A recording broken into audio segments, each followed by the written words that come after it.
अरे centre of मास के लिए छोटा सा वर्ड COM, सेंटर ऑफ मास। तो सेंटर ऑफ मास अभी तक जितनी भी जगह पर हम लोगों ने जो क्वेश्चन किए, यहाँ तक कि मैकेनिक्स में हमने जो क्वेश्चन किए, वहाँ पर हम लोगों ने जो मास लिया था वो पॉइंट ऑब्जेक्ट मास थे, या हम उन्हें पॉइंट ऑब्जेक्ट मास मान के चल रहे थे। बेशक हमने क्या काम करा था, स्ट्रिंग से हमने क्या काम करा था, एक ब्लॉक को लटका दिया था। तो जब हमने ब्लॉक को लटकाया तो ब्लॉक का मास तो डिस्ट्रीब्यूटेड है, लेकिन हमने उसे क्या माना हुआ था, वहाँ पर एक पॉइंट मास मान के हम लोग पिक कर रहे थे। लेकिन जनरली लाइफ में ऐसा नहीं होता, जनरली लाइफ में ऐसा नहीं होगा। जैसे कि अभी हम इस दरवाजे की बात करें, तो इस दरवाजे को यदि हम नोटिस करेंगे, अपनी बेंचों को हम नोटिस करें या चेयर को हम नोटिस करें, तो इसका जो मास है वो कैसा है, डिस्ट्रीब्यूटेड है। डिस्ट्रीब्यूटेड इन द सेंस बोले तो यदि हम इस दरवाजे में बात करें, नीचे जो शीट है लोहे की, वहाँ पर मास कैसा है, ज़्यादा। ऊपर ग्लास लगा हुआ है तो उसका मास कैसा हो गया, कम होगा। उसके अलावा कहीं पर हैंडल लगा है, कहीं पर बाउंड्री का जो मास होगा वो कैसा होगा, आपका ज़्यादा होगा। तो सारे के सारे मास के लिए यदि हम कुछ पढ़ना चाहते हैं, हम रोटेशनल मोशन पढ़ना चाहते हैं या फर्दर कोई अलग से टॉपिक में यूज़ करना चाहते हैं, तो हम क्या करेंगे, हम वहाँ पर उस सारे मास को एक पॉइंट पे कॉन्सेंट्रेट करेंगे।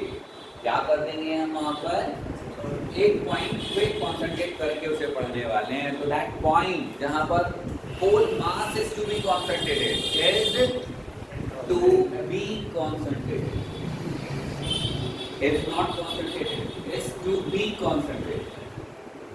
मतलब वहाँ हम उसे एक जगह मानकर चल रहे हैं। अरे मास तो डिस्ट्रीब्यूटेड ही रहेगा, जो इस बेंच के हैंडल में मास है वो तो भाई इसके हैंडल में ही रहेगा, चेयर के मास नहीं। लेकिन हम उसकी जगह पर उसे क्या लेने वाले हैं, उसका एक पॉइंट लेने वाले हैं जिस जगह पर हम उस मास को सपोज टू बी करने वाले हैं, सारा मास हम जोड़ देने वाले हैं। तो वो क्या होगा, आपका सेंटर ऑफ मास होगा। हम दरवाजे में वो पॉइंट लेंगे जिसमें हैंडल का मास भी और बाउंड्री का मास भी और अपर एंड लोअर एजेस का मास भी वहाँ पर हम उसे कॉन्सेंट्रेट करके मान लेते हैं। तो उसे हम क्या कहते हैं, आपका सेंटर ऑफ मास। ये डिस्ट्रीब्यूटेड सेंटर ऑफ मास के एग्जांपल थे कि रिजिड मोशन में, रोटेशनल मोशन में आप लोग पढ़ने का काम करते हो। अरे मैंने कहा आप क्लासरूम में सब बैठे हुए हो, अलग अलग जगह पर बैठे हुए हो, मैं खड़ा हुआ हूँ, तो हमने कहा हम सभी का सेंटर ऑफ मास कहाँ होगा, किसी का मास ज़्यादा है, किसी का कम है, यस और नो। तो हमारा सेंटर ऑफ मास कहाँ होगा, सिर्फ हम पर्सन्स की बात कर रहे हैं, तो पर्सन्स की बात कर रहे हैं, तो यहाँ पर कहने के लिए हम सब लोगों का इंडिविजुअल मासेस अलग अलग हैं, यहाँ रिजिड बॉडीज नहीं है, यहाँ मल्टीपल मास सिस्टम है। तो मल्टीपल मास सिस्टम में तो हम क्या काम करेंगे, यदि हम अब सबके मोशन को एक साथ स्टडी करना चाहते हैं तो वो क्या होगा, हम एक जगह पर उसके लिए क्या करेंगे, हम उसे सेंटर ऑफ मास एक पॉइंट पर उसे कॉन्सेंट्रेट कर देंगे या टू बी कॉन्सेंट्रेटेड मान लेंगे। तो वो क्या होगा, आपका क्या कुछ बात समझ में, यदि आप सोचोगे तो दो तीन बातें छोटी छोटी सी मैंने कही। क्या कही, पॉइंट जहाँ पर सारा मास कॉन्सेंट्रेटेड मान लेते, पहली बात। दूसरी बात, डिस्ट्रीब्यूटेड मास के केस में, रिजिड मास के केस में वो पॉइंट हम लेते हैं। और तीसरी बात, यदि बहुत सारे छोटे छोटे मासेस रखे हैं उनके लिए भी हम सेंटर ऑफ मास मान सकते हैं। क्या मेरी बात समझ में आई या नहीं आई? जैसे कि एक छोटा सा एग्जांपल लो, कोई डिश घूमली है, उसके ऊपर बहुत सारे मासेस रखे हुए हैं, हम सब लोग बैठे हैं, तो बस हम लोगों का मास का पॉइंट कहाँ पर बैठेगा, उसे हम क्या कॉल करेंगे, सेंटर ऑफ मास, COM हम उसे कॉल करने का काम करते हैं। जो सेंटर ऑफ मास है वो बॉडी के इनसाइड भी हो सकता है और वो बॉडी के आउटसाइड भी हो सकता है। तो ये जरूरी नहीं कि बॉडी के इनसाइड ही हो, it can be outside also, वो बाहर भी हो सकता है। क्या मेरी बात कुछ समझ में आई या नहीं है? वो बाहर भी हो सकता है। जैसे मान लो एक स्फेरिकल बॉल है, सॉलिड बॉल है हमारे पास, यदि सॉलिड बॉल होगी तो उसका सेंटर ऑफ मास बिल्कुल सेंटर में आ जाएगा। हमने स्फेरिकल फुटबॉल ली, लोहे की बॉल ली, जैसे कंचे होते हैं हमारे, मार्बल्स होते हैं, तो उनके सेंटर पे सेंटर ऑफ मास प्रेजेंट होगा, लेकिन जरूरी नहीं है कि वो सेंटर में ही रहे। अकॉर्डिंग टू द शेप वो कहाँ हो सकता है आपका आउटसाइड हो सकता है। इंटरेस्टिंग पॉइंट, हमारे सोलर सिस्टम का centre of mass outside the sun है, इनसाइड द सन। हम लोग ये विषय पढ़ते हैं कि all the planets are revolving around the sun, लेकिन मजे की बात ये है कि सारे प्लैनेट्स और सन सेंटर ऑफ मास के अराउंड रिवॉल्व करने का काम कर रहे हैं, और वो सन के अंदर नहीं है, वो सन के बाहर है, सन के बाहर है। अब ये क्यों, उसके लिए बहुत ज़्यादा डीप लेवल पे आपका तो आपने कहा कि सेंटर ऑफ मास का ही के अराउंड हम रिवॉल्व करते हैं, पर वो सन नहीं है। That is because of the equilibrium and gravitational force, that is because of the gravitational force के उसमें डिफरेंट अप्रोच है। तो वो ग्रेविटेशन के लास्ट में के डिस्कशन पे वहाँ तक पहुँच गए तो बात समझ में आने की बात है। फिलहाल सेंटर ऑफ मास बॉडी के बाहर भी हो सकता है और इनसाइड का बॉडी भी आपका परफॉर्म हो सकता है। अभी जो स्टार्टिंग कर रहे हैं, मैंने कहा डिफरेंट मासेस डिफरेंट प्लेस पे रखते हैं, रिजल्ट पे अभी बाद में आते हैं। तो मैंने कहा हमारे पास क्या है, कुछ मासेस हैं, यहाँ पर बहुत सारे बच्चे बैठे हुए हैं, यहाँ पे भूमि बैठी है, उसकी इस कैमरे से दूरी R1 है। मैंने कहा यहाँ पर काबिंदा बैठी हुई है, इसकी डिस्टेंस कितनी है, R2 है। यहाँ पर वंशुरी बैठी है, तो यहाँ पर R3 है। तो अब इसका सेंटर ऑफ मास कितना, interestingly if distance will be same, suppose to be distance will be same, मैंने कहा डिस्टेंस सेम है, चलो मान लिया मैंने यहाँ से कर दिया, तो मास तो अलग अलग है करती, तो चाहे डिस्टेंस सेम हो चाहे मास अलग हो, आपको निकालना तो ऐसे ही पड़ेगा। तो हम क्या काम करते हैं कि हमें सेंटर ऑफ मास निकालना है, बहुत छोटी सी बात है, आप लोगों ने ऑलरेडी पढ़ा की होगी। वो क्या होगा, m1 r1 plus m2 r2 plus m3 r3 upon m1 plus m2 plus m3। अरे यस कभी ये फॉर्मूला पढ़ा सुना, सिंपल। हम क्या काम करते हैं, मास और डिस्टेंस के प्रोडक्ट के एडिशन को टोटल मास से डिवाइड कर देते हैं, तो हमारे पास क्या आ जाएगा, सेंटर ऑफ मास आ जाएगा। नहीं भाई आज जो बोला भाई सर मेरा तो R1 R2 से काम न चले, मुझे तो पोजीशन, मुझे तो कोऑर्डिनेट वेक्टर भी निकालने। अरे यदि हम कंपोनेंट में बात करने लगे तो हमें जब कंपोनेंट में बात करने लगे थे तो R की जगह पे क्या आ जाएगा आपका x1 x आ जाएगा।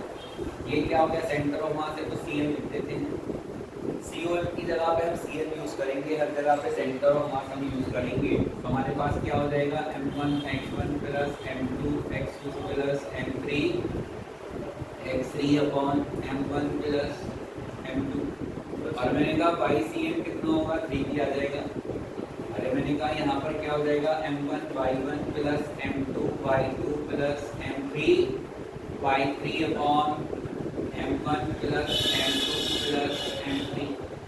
बहुत सिंपल सा फॉर्मूला है, फॉर्मूले में याद होते हैं, नहीं है तो भी कर लेते हैं, कोई खास बात नहीं है। हम लोग सेंटर ऑफ मास पढ़ रहे हैं, सेंटर ऑफ मास दो केसेस में हो सकता है, एक सेपरेट बॉडीज के केस, डिफरेंट बॉडीज में, एक कॉन्टिन्यूअस मास के केस में हो सकता है, एक कॉन्टिन्यूअस मास के केस में हो सकता है। उससे पहले अभी यहाँ पे कभी कभी बच्चों को x1 x2 ही समझने में दिक्कत आती है।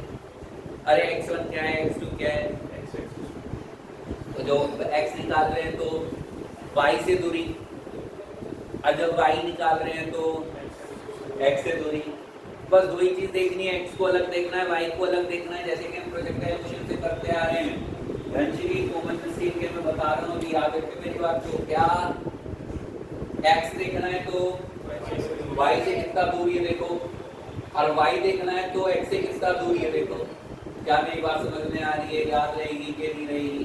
चलो भाई चलो, हम ऐसे तो सॉल्व कर ही सकते हैं, कोई दिक्कत नहीं है, बिल्कुल आराम से सॉल्व कर सकते हैं। मैंने कहा कुछ छोटे से शॉर्टकट यदि आ जाए तो अच्छी बात है। तो यहाँ पर एक कॉन्सेप्ट होता है, सिमेट्रिक कॉन्सेप्ट होता है। सिमेट्रिक कॉन्सेप्ट होता है कि कोई बॉडी सिमेट्रिक है, सिमेट्री, सिमेट्री का मतलब बायो में पढ़ा है सबने। अरे क्या पढ़ा है? कितनी सिमेट्री होती है बताओ? कितनी symmetry? How many type of the symmetry is there in the first chapter है? क्या नाम है? ऐसे वाली, ऐसे वाली। अबे जाओ, तुम लोगों ने कुछ पढ़ नहीं रखा है। हाँ पापियो, तू क्या कर रही थी टेस्ट पेपर को? वेडनेसडे को कंबाइंड टेस्ट है तो फिर तुझे सिमेट्री नहीं पता? अबे बाइलेटरल सिमेट्री और तो फिर पता ना, मैंने दो तरह की तो सिमेट्री होती है ना। और बाइलेटरल ऐसे और ऐसे। अबे बाइलेटरल ऐसे और ऐसे दोनों सेम हो सकती है। ये भी और ये भी बाइलेटरल की होती। बाइलेटरल ऐसे और ऐसे, लेकिन जब यदि सिमेट्री है तो यदि एक एक्सिस के लॉन्ग है, जब मल्टीपल एक्सिस के लॉन्ग होती है तो रेडियस के लॉन्ग होती है तो रेडियल सिमेट्री होती है। अरे यस और नो? तो मैंने आपसे कहा, यहाँ पे मैंने आपसे क्या कहा कि सिमेट्री की जब मैंने बात की, हमारी जो बॉडी है ना वो एक एक्सिस के लॉन्ग सिमेट्री है। हमारे पास तो दो ही एक्सिस हैं, बायो की तरह रेडियल में बहुत सारी एक्सिस नहीं है, दो ही एक्सिस हैं, तो मुझे तो बस दो में सिमेट्री बनानी है भाई। अरे मैंने कहा तुम्हारे से क्या कहा? अरे ये बना दिया।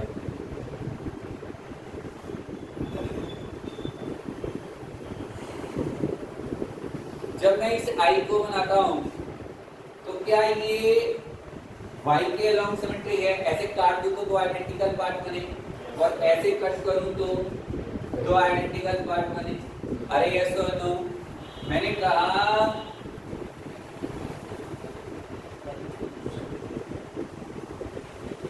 ये इसको यदि मैं ऐसे कर सकता हूं तो सिमेट्रिक है, वाई एक्सिस के लॉन्ग है, लेकिन ऐसे कट करूंगा तो सिमेट्रिक नहीं है। क्या मेरी बात कुछ समझ में आ रही है कि नहीं आ रही है? मैंने आपसे कहा मेरे पास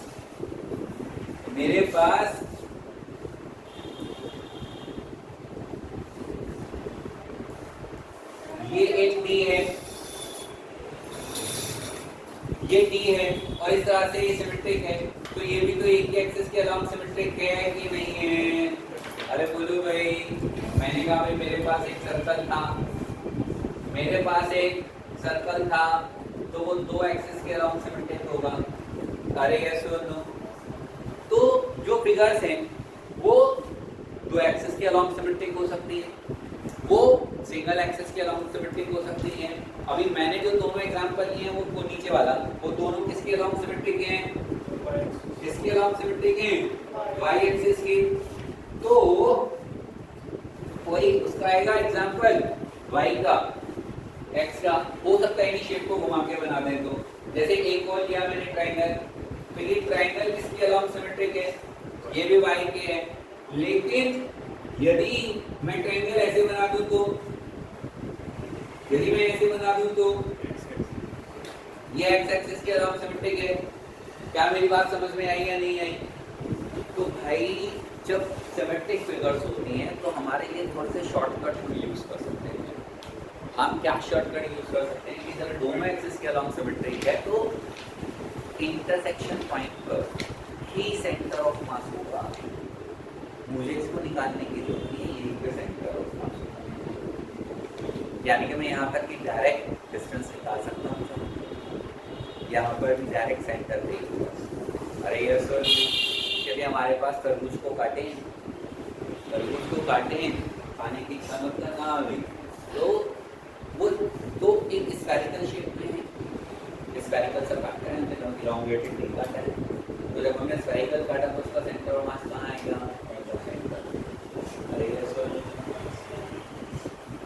जब हम कोई भी फिगर एक ही एक्सिस के अलोंग सिमेट्रिक है, सिंगल एक्सिस के अलोंग सिमेट्रिक है, तो उसका उल्टा कोऑर्डिनेट ऑफ सेंटर ऑफ मास हमारे पास होता है।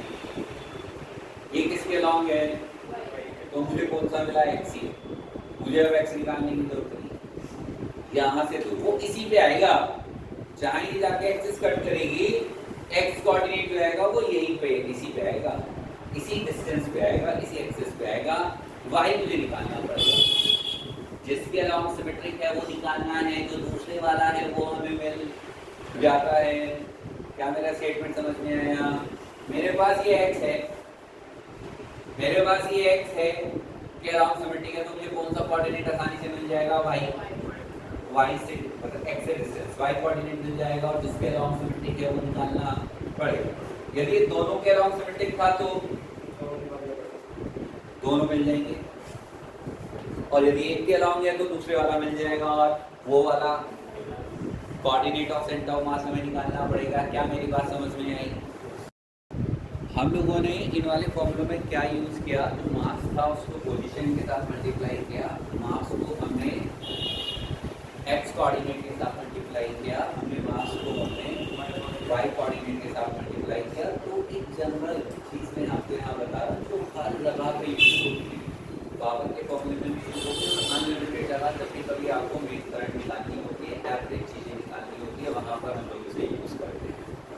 ये जो फॉर्मूलाज लिखे थे, ये फॉर्मूलाज थे आपके, ये फॉर्मूलाज थे आपके सेपरेट मल्टीपल बॉडी सिस्टम के।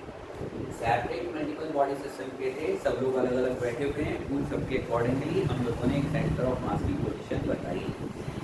दूसरा जो होता है, दूसरा होता है कॉन्टिन्यूअस मास। कॉन्टिन्यूअस मास यानी कि एक इरेगुलर सी शेप की हमारे पास बहुत बड़ी सी रॉड है, तो उसका सेंटर ऑफ मास बताओ। उसका मास कहीं पे बहुत पतला है, कहीं पे बहुत मोटा है, कहीं पे बहुत भारी है, कहीं बहुत पतला है, बहुत सारे फीचर्स के साथ वो है, तो हमें उसका सेंटर ऑफ मास निकालना है।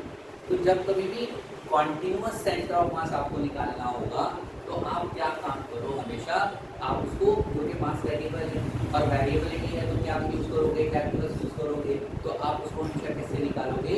इंटीग्रेशन से। यदि मेरे को पोजीशन ऑफ सेंटर ऑफ मास निकालनी है, मेरे को RCM निकालना है, तो हमें किससे निकालना है? इंटीग्रेशन से निकालना है। इंटीग्रेशन से निकालना है, कॉन्टिन्यूअस मास की बात चल रही है, तो यहाँ पर क्या हो जाएगा आपका? हमें क्या लेना है? x, हमें r निकालना है, तो हम क्या लेंगे? r into dm। हम क्या काम कर रहे थे? आपका m मास को पोजीशन से मल्टीप्लाई करने का काम कर रहे थे, तो integration of r with m लेंगे, तो यहाँ पर फिर क्या करना है? इंटीग्रेशन ऑफ मास से हमें क्या कर देना है? आपका डिवाइड कर देना है। यदि यहाँ पर हमें x दिया होगा तो हम x ले लेंगे, यदि हमें y दिया होगा तो हम y ले लेंगे। ये किसके लिए है? For continuous mass, for continuous mass. Next, यदि कुछ क्वेश्चंस की वैरायटी जो होती है, जो मोमेंट ऑफ इनर्शिया में भी होती है और यहाँ पर भी होती है, वो होते हैं कटेड रीजन्स को निकाल देते हैं। मान लो मेरे पास क्या है कि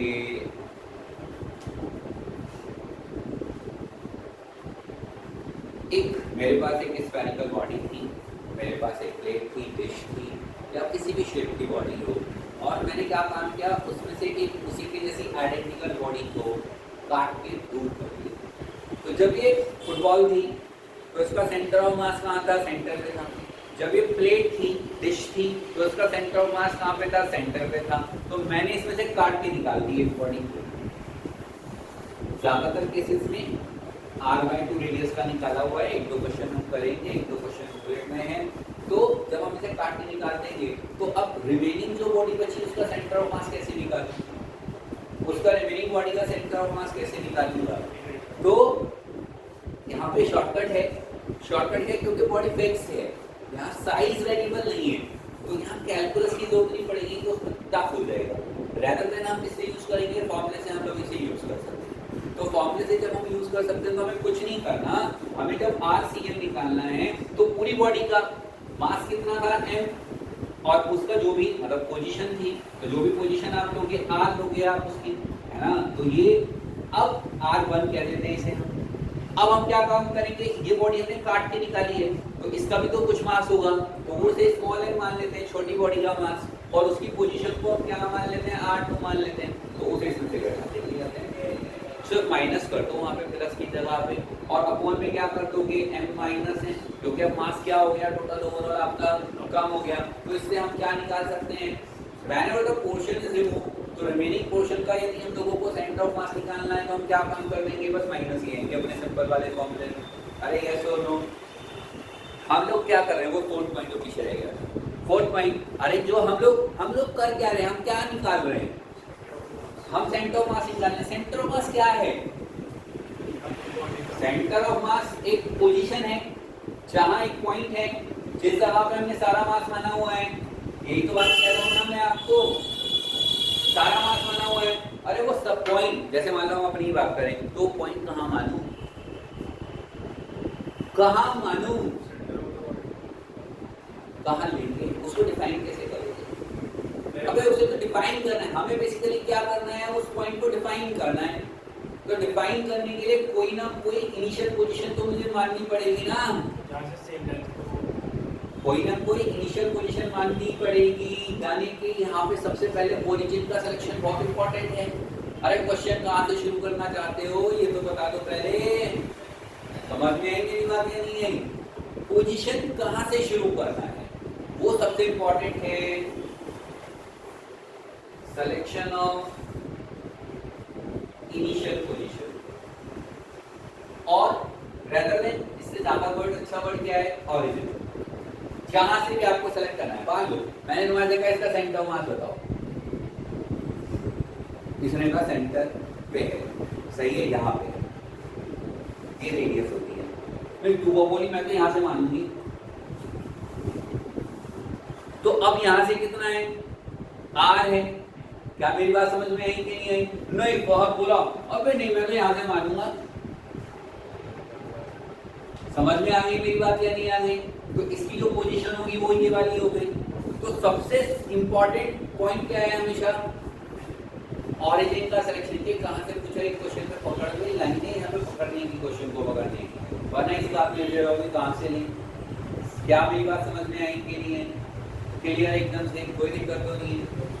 इसी वाले चैप्टर में जब क्वेश्चन करेंगे कल, तो हम एलिमेंट लेना सीखेंगे। एलिमेंट लेना इंटीग्रेशन में कैसे लिया जाता है, वैसे आपको पता होगा, नहीं पता होगा तो कल वाले परसों वाले क्वेश्चन में हम इसे करेंगे। इसके बाद एक क्वेश्चन करते हैं, ये नीट 2020 का क्वेश्चन है, बिल्कुल सिंपल सा क्वेश्चन है, नीट 2020 का क्वेश्चन है। मैंने कहा आपसे हमारे पास दो बॉडीज हैं, एक है 5 किलो की और एक है 10 किलो की। इन दोनों के बीच में डिस्टेंस है 1 मीटर। अब देखो सोचो, मैं जो कहना चाह रहा हूँ, ये जो नोट है ये क्यों इंपॉर्टेंट है? मैंने कहा इसका सेंटर ऑफ मास बताओ, क्या सेंटर ऑफ मास है? ये तो पता है ये नीचे में आएगा, लेकिन किधर आएगा? तो अब बड़ी दिक्कत सी वाली बात नहीं थी थोड़ी। अबे बताऊंगा, लेकिन कहां से बताऊं? 5 से बताऊं या 10 से बताऊं? तो क्वेश्चन वाज टेल या फाइंड लिख देते हैं, find centre of mass from 5 kg। ये क्वेश्चन था, बिल्कुल सिंपल सा। सुनो यहाँ पर, मैंने कहा यहाँ से 5 kg से हमें सेंटर ऑफ मास निकालना है, तो क्या मैं उसे यहाँ से x मान लूं? यहाँ मान लेता हूँ, दिस इज द x। तो मेरा फॉर्मूला क्या है, x centre of mass equal to, ये ओरिजिन है, तो m 5 इंटू 0। अबे यहाँ से शुरू करना है, तो यहीं रखा है 0 प्लस 10 इंटू, ये कितना दूर है यहाँ से, 1 upon 5 plus 10 equal to 10 upon 15। तो क्या है ये 2/3 मीटर। हम इसे क्या लिख सकते हैं, 200/3 सेंटीमीटर, तो 66.66 सेंटीमीटर। Answer was 67 centimetre. क्या मेरी बात आपको समझ में आ रही है कि नहीं आ रही है? ऑरिजिन का सिलेक्शन बहुत जरूरी है। अब वो मान लो पीछे से दे दे, ऊपर नीचे से दे दे, तो वहां पे कॉन्सेंट्रेट करके याद रखना है, कौन सी एक्सेस पे रखे हैं उसे याद रखना है। क्या मेरी बात कुछ समझ में आ रही है सबको क्लियर से? कोई बहुत बड़ी चीज नहीं है जो हम पढ़ रहे हैं, मतलब अब कोई ऐसी चीज नहीं है कि आप समझना चाहो तो ना समझ सकते हो, सही? तो मैंने कहा आपसे, जैसे मानो सही बात है, बताओ फिर नहीं है। अभी दोबारा से बता रहा हूँ, चिंता नहीं कर, वही चल रहा है अभी। अभी 4-5 क्वेश्चन करेंगे हम लोग, यहाँ यहाँ यहाँ यहाँ। इसका मास m, एक बार सीक्वेंस ऑफ मास देख लेते हैं, m, जिससे आंसर टैली करने में आसानी है।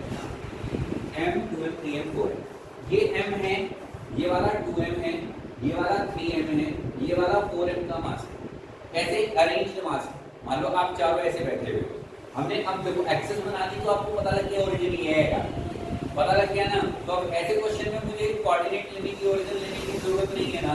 तो इसने कहा ये भी एल है और ये भी एल है, तो ये स्क्वायर में रखते हैं, तो ये भी एल और ये भी एल, ये भी हमें समझ में आ गया। अरे यस और नो। तो मैंने कहा इसका x सेंटर ऑफ मास बताओ, y सेंटर ऑफ मास बताओ, r बताओ, r सेंटर ऑफ मास बताओ। क्या मेरी बात समझ में आ रही है? तो मेरे को x सेंटर ऑफ मास निकालना है। x सेंटर ऑफ मास मैं निकालूंगा तो आपको ये तो याद है ना, m1 x1 m2 x2 m3 x3 m4 x2। अब तो हमें यही करना है ना। अब एक और सेंटेंस मैंने बीच में बोला था, क्या बोला था? x से डिस्टेंस, मान लो x निकाल लो तो y से डिस्टेंस। अरे यस और नो, बोला था कि नहीं बोला था? तो पहले सारे मास की बात करें तो क्या m इनटू कितना दूर, अब बोल में आ जा, y से कितना दूर, अब बोल। अरे आया, जाग जा, सो मत, जागने का टाइम आ गया। बोल कहा था x है तो y से कितना दूर। हाँ पता कैसे, ये तो ओरिजिन पे है। मैं तो x यहाँ तो 0 बना, x 0 बना, इसकी x कितनी हुई? अरे इसका x कितना, इसका l ओनली। अब ये है ना, अरे ये सुनो, अब 3m की बात करूं, l 4m की बात करूं, अबे 0 है कि नहीं है? सबको समझ में आ रहा है कि नहीं आ रहा है? अरे बोल दो भाई, m plus 2m plus 3m plus 4m equal to 2ml 3ml, तो 5ml upon 10m, m ने m को मार दिया l/2। क्या कुछ करने पड़ा यार? अरे यस और नो, चलो आगे चलो। मैंने कहा तुम्हारे से 22cm निकाल दे, बात से सोचो, वैसे ही सोचो, अपने आप सोचो। मैं लिख रहा हूँ m के लिए, अब ऊपर की तरफ कितना, ऊपर y निकाल रहे तो x से कितना दो, अरे ये सो दो, plus 2m 0 plus 3m plus 4m upon 10m equal to 7ml upon 10m, तो 7l अपॉन, मेरे को r निकालना है, तो क्या मुझे फिर सबके r रखने पड़ेंगे? इसका r, इसका r, इसका r, पहले का m का 0, अरे ये सुनो, 2m का r, 3m का l/2, ये वाली दूरी रखनी है, यहाँ से सीधी सीधी दूरी रखनी है ना r में, तो पाइथागोरस लग गई कि नहीं लग गई? अरे इसके लिए l, समझ में आ गई मेरी बात? अबे यार क्या है, कुछ भी दोनों निकाल दिए तो इन दोनों की पाइथागोरस से भी तो निकाल सकता हूँ। अरे ऐसा नो, क्या मेरी बात समझ में आ रही है कि नहीं आ रही है? यानी कि इसका जो सेंटर ऑफ मास आएगा, यदि डायग्राम में सोचें तो x कितना है, l/2 यहाँ पे बीच, और यहाँ पे 7l/7, तो लगभग यहाँ इस जगह पे सेंटर ऑफ मास है। क्या मेरी बात समझ में आ गई? किसी को कोई डाउट? कुछ आज पूरा समझ में ये डायग्राम है।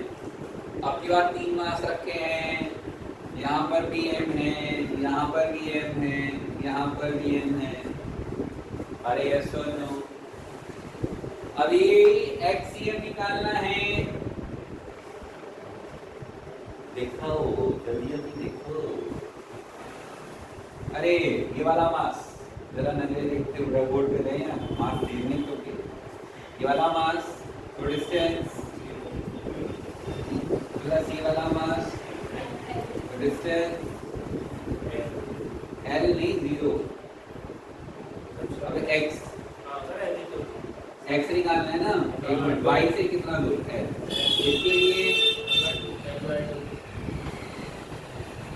ये l था, इक्विलेटरल ट्रायंगल है, तो यहाँ से हाफ लिख होगा, तो हाफ लिख होगा तो l/2, और नीचे क्या आया 3m। अरे यस और नो, मैंने कहा y सेंटर ऑफ मास निकालना है तो क्या करोगे? y इक्वल टू 22 पे सेंटर ऑफ मास निकालना है तो m के लिए कितना, इस वाले m के लिए और इसके लिए सॉरी अपॉन, अरे कितना है इसके लिए, पाइथागोरस रहेगी। अरे अब यहाँ क्या होगा, ये है l, ये है l/2, तो ये कितना l² माइनस l²/4 का अंडू, तो l कॉमन इक्वल टू क्या आ गया, l कॉमन इंटू √3/4, तो यहाँ कितना हो गया l √3/2, तो यहाँ पर ये किसके इक्वल आ गया, m l √3/2 upon 3m, m ने m को मार दिया, √3 ने 3 को काट दिया, तो √3, तो आंसर आ गया l अपॉन 2√3। क्या कुछ पल्ले पड़ा, अरे ये सुनो सुनो, find the centre of mass, find the centre of mass of a uniform road from x1 end। मेरे पास ये एक रॉड है, इसकी मास m है, लेंथ l है, तो उसके एक किनारे से यहाँ से सेंटर ऑफ मास कहाँ पर होगा, यूनिफॉर्म रोड है, डायग्राम पे बन जाना, डायग्राम किस तरह बनाए, मिड में होगा, सेंटर पे होगा। अरे ये सुनो, l equal to l/2 LCM, centre of mass है RCM इक्वल टू l/2। कुछ पल्ले पढ़ रहा है कि नहीं पढ़ रहा है, इसमें किसी को कोई डाउट तो नहीं, किसी को कोई डाउट नहीं, मैं कहूँ निकाल के दिखाओ तो, अरे निकाल के दिखाओ तो, बोल दे रे कैसे निकालेगा,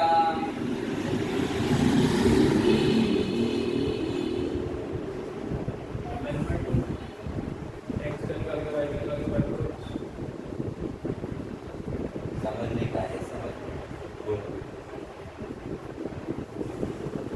इसका मास है m और लेंथ है l, मैं इसका सेंटर ऑफ मास निकालना है, मुझे नहीं पता कहाँ यूनिफॉर्म था, तुम्हें बता दिया, नॉन यूनिफॉर्म तो इसलिए सीखने की बात।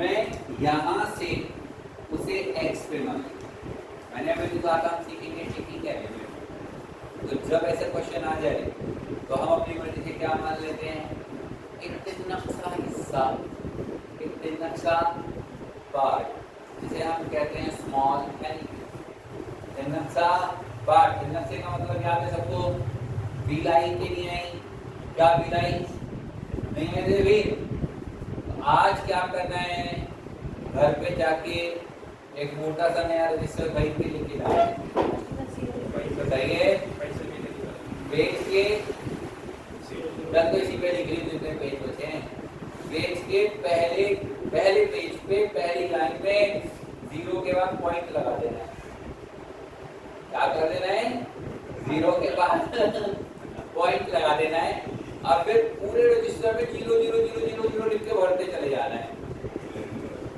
फिर लास्ट में, लास्ट पेज की लास्ट लाइन में बिल्कुल लास्ट में 1 लिखना है, इतना छोटा,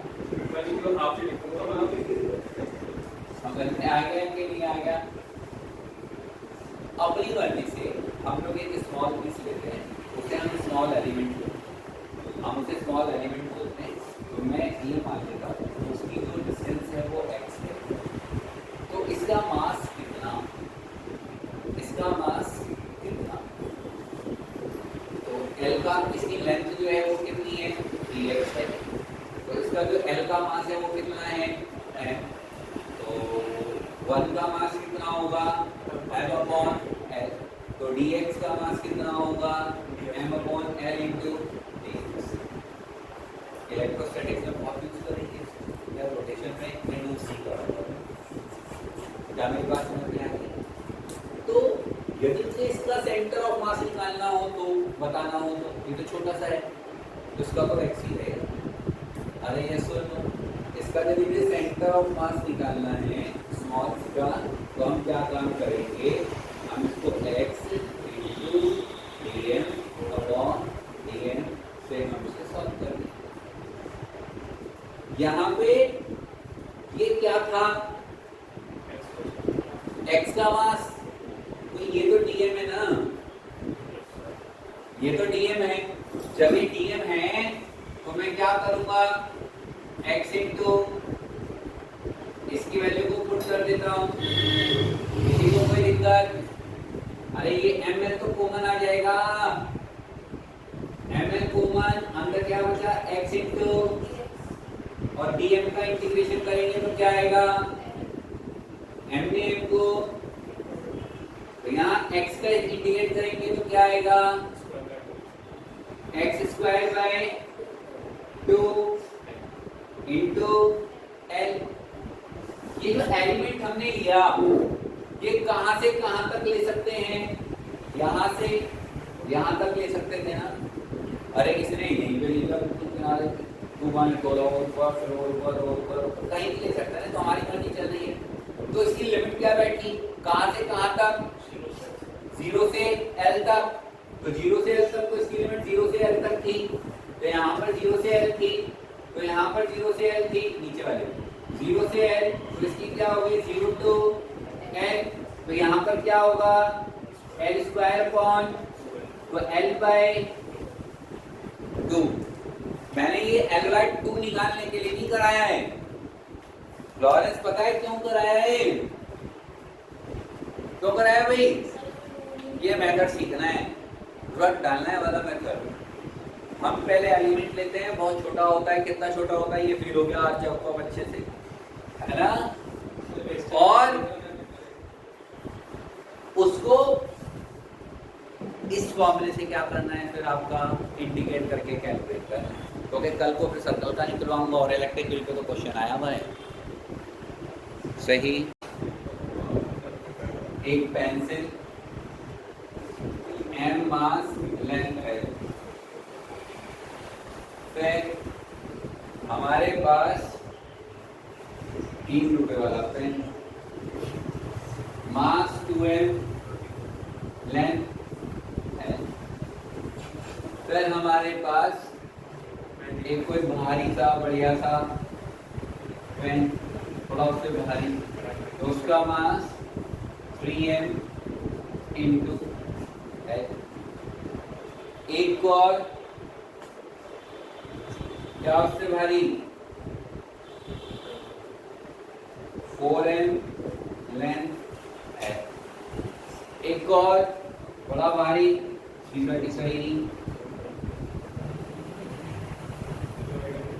5m लेंथ है, वर्टिकल से एंगल 37 डिग्री के लिए हमें सेंटर ऑफ मास बताना है। अरे यस सर नो, तो हमें तो कोऑर्डिनेट निकालने हैं, फॉर्मूला लगाना तो तुम सीखेंगे यार, सीखे के नहीं सीखे, बोलो भाई कोई दिक्कत है।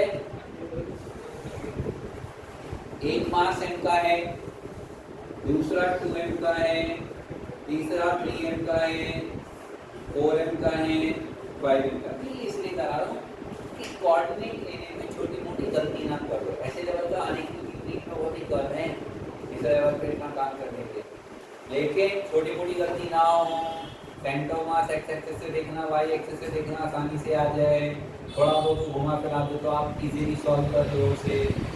मैंने कहा मुझे इसके लिए एक्स कोऑर्डिनेट निकालने हैं, मुझे इसके लिए वाई कोऑर्डिनेट निकालने हैं, और आपको ये पता है यूनिफॉर्म रोड के लिए हमें लेंथ कितनी लेनी होती है, l/2 लेनी है। ये तो हमने निकाल दिया पिछले क्वेश्चन में। तो हमने कहा इसका जो होगा वो l/2 इसका यहाँ पे होगा, इसके लिए l/2 यहाँ पर होगा, इसके लिए l/2 यहाँ पर होगा, इसके लिए l/2, इसके लिए l/2। क्या मेरी बातें कुछ कुछ समझ में आ रही है कि नहीं आ रही हैं? तो मैंने कहा m पहली रोड के लिए x कितना, y कितना, अरे x कितना, y कितना, x कितना है l/2, यहाँ से कितना दूं, कोई दिक्कत, y कितना ऊपर, लॉरेंस कुछ समझ में आया? अरे यहाँ से कितना दूर l/2, और कितना ऊपर, अभी दूसरे वाले के लिए कितना दूर, L प्लस L। यहाँ से देखनी है ना डिस्टेंस, तो कोऑर्डिनेट कहाँ से लेने हैं, ओरिजिन से लेने हैं, वो नहीं भूलना है। तो ये वाली डिस्टेंस प्लस ये वाली डिस्टेंस, तो कितना हो गया L plus L/2। y coordinate 0 on the axis है, ऊपर तो गए नहीं। बात समझ में आ रही है नहीं आ रही है बात? मैंने कहा तीसरे के लिए बोल दो एक बार, कितनी दूरी आएगी बता दे।